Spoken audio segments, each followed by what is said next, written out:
Dia bilang kadang dalam kondisi terjepit, dia terpaksa menjual aset, jual tanah untuk membiayai partainya. Kalian pasti kaget dengan ucapan Prabowo kan? Apa maksud dia dengan mengatakan tidak berkuasa 20 tahun? Apa hubungannya aset mandek dengan tidak berkuasa? Apa kaitannya tidak dapat kredit dengan tidak berkuasa?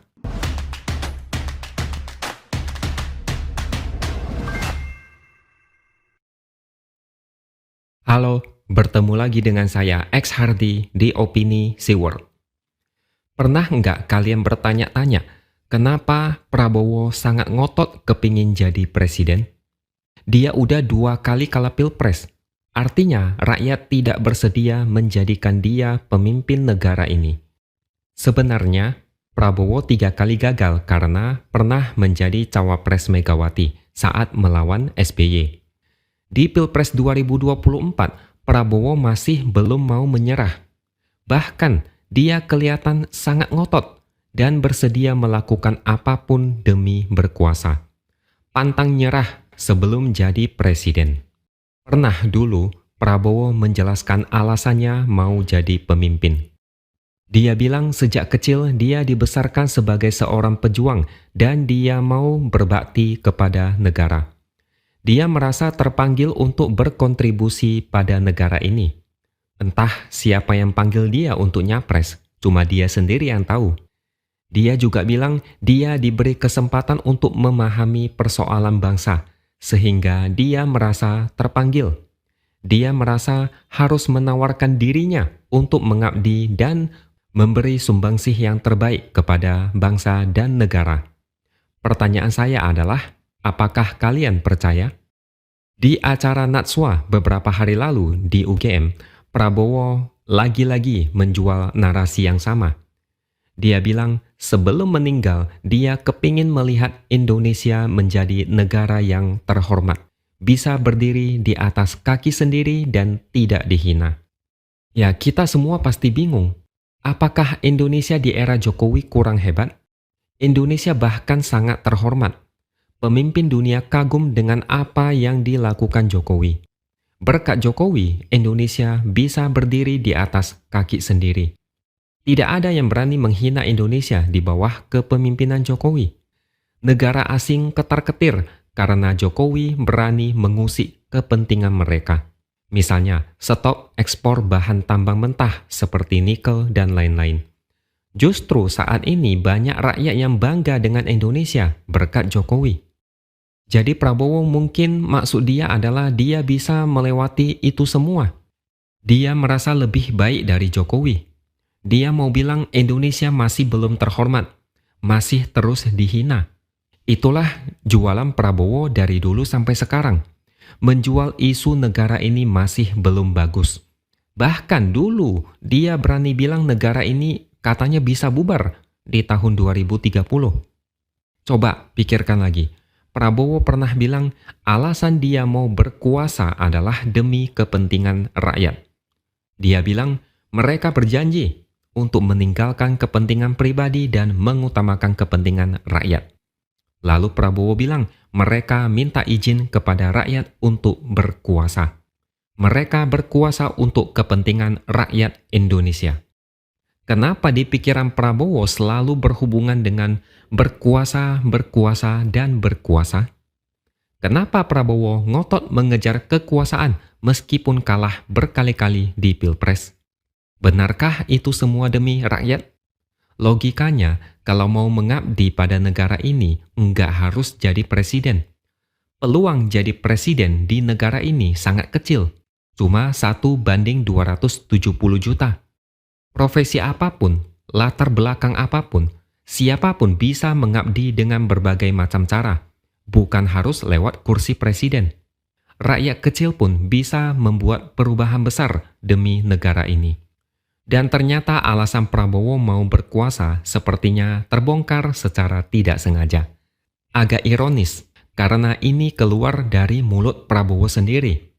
Di acara Natswa di UGM, Prabowo secara tidak langsung membongkar alasan dia mau berkuasa. Prabowo awalnya disinggung soal harta kekayaan yang dilaporkan di Lembaga Harta Kekayaan Pejabat Negara, atau LHKPN. Dalam laporan itu, total kekayaan Prabowo katanya mencapai 2 triliun. Artinya dia capres paling kaya dibanding Anies dan Ganjar. Saat dimintai konfirmasi, Prabowo mulai offside. Dia bilang asetnya banyak yang mandek, enggak dapat kredit karena dia tidak berkuasa selama 20 tahun. Dia bilang kadang dalam kondisi terjepit, dia terpaksa menjual aset, jual tanah untuk membiayai partainya. Kalian pasti kaget dengan ucapan Prabowo kan? Apa maksud dia dengan mengatakan tidak berkuasa 20 tahun? Apa hubungannya aset mandek dengan tidak berkuasa? Apa kaitannya tidak dapat kredit dengan tidak berkuasa? Prabowo ini entah keceplosan atau gimana, dia malah membuat orang berpikir, oh ini ya alasan Prabowo selalu bilang mau berkuasa? Ternyata ini alasan Prabowo ngotot dan pantang nyerah untuk jadi presiden? Kalau ini benar, Prabowo sangat offside parah. Ini sama saja menjeblokkan diri sendiri dan membuat masyarakat makin tidak percaya. Saya tidak tahu apakah video ini dipotong atau gimana, tapi di video yang beredar dan juga di media isinya seperti itu. Dengan demikian, apakah kalian masih yakin Prabowo layak memimpin negara ini? Selama ini dia selalu jualan Indonesia jadi negara terhormat, mau menjadikan negara ini maju dan sejahtera. Itu aja yang diulang-ulang, kayak kaset lagu tahun 80-an, tapi terus diputar sampai sekarang. Nggak ada yang lain, itu aja. Ternyata di hadapan hadirin dia malah melempar ucapan kontroversial. Seolah dia merasa masalah asetnya bakal selesai dan lancar kalau dia berkuasa. Justru ini membuat banyak orang makin ngeri. Prabowo kalau udah terdesak dan terjepit pasti akan keluarin jurus andalannya, yaitu pidato berapi-api. Membuat rakyat berlinang air mata karena dia bermimpi menjadikan negara ini negara terhormat. Rakyat dijadikan objek ambisi politiknya. Sayangnya masih banyak yang ikutan nangis terharu. Mereka yakin Prabowo apa adanya, tulus berjuang demi bangsa dan negara, mau berkuasa demi mensejahterakan rakyat. Mereka ini masih belum paham apa maksud Jokowi dengan mengatakan memilih pemimpin harus melihat rekam jejak. Rekam jejak itu terkait dengan masa lalu. Lihat masa lalu, tinggal cari di Google. Banyak. Oh ya, saya jadi teringat satu hal. Baru-baru ini di media sosial ada satu wanita yang curhat. Saya tidak usah sebut nama biar jaga privasi.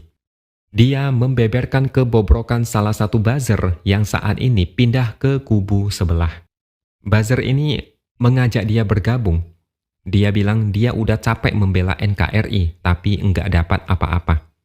Akhirnya, dari tahun lalu, dia mengajak banyak influencer untuk pindah ke seberang. Wanita ini bilang dia ditawari sejumlah uang, bahkan ditawari jabatan strategis di pemerintahan, kursi komisaris, bahkan ditawari jabatan di KBRI.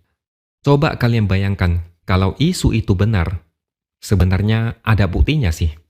Coba, berapa banyak yang sudah diajak dengan iming-iming yang sama? Silakan kalian renungkan sendiri. Renungkan baik-baik. Seperti apa kubu sebelah itu? Oke, sekian dulu opini dari saya.